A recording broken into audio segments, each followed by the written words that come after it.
বর্ণাঢ্য আয়োজনের মধ্য দিয়ে চাঁদপুরে মাদকদ্রব্যের অপব্যবহার ও অবৈধ পাচার বিরোধী আন্তর্জাতিক দিবস উদযাপিত হয়েছে।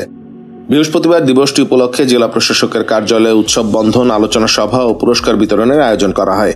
জেলা প্রশাসক কার্যালয়ের সামনে থেকে দিবসটি উদযাপন উপলক্ষে উৎসবের অংশ হিসেবে এক বর্ণাঢ্য র্যালি বের করা হয়। র্যালিটি শহরের বিভিন্ন গুরুত্বপূর্ণ সড়ক প্রদক্ষিণ শেষে একই জায়গায় এসে শেষ হয়। পরে জেলা প্রশাসকের সম্মেলন কক্ষে আয়োজিত আলোচনা সভায় প্রধান অতিথি হিসেবে বক্তব্য রাখেন জেলা প্রশাসক মোহাম্মদ মহসিন উদ্দিন।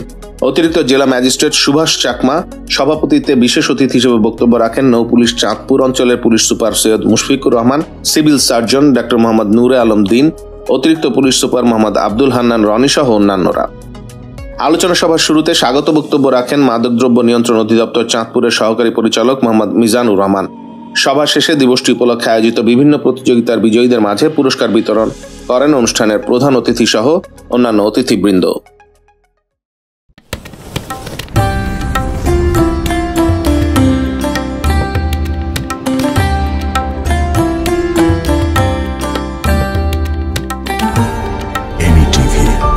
স্বাধীন বাংলার স্বাধীন কণ্ঠ।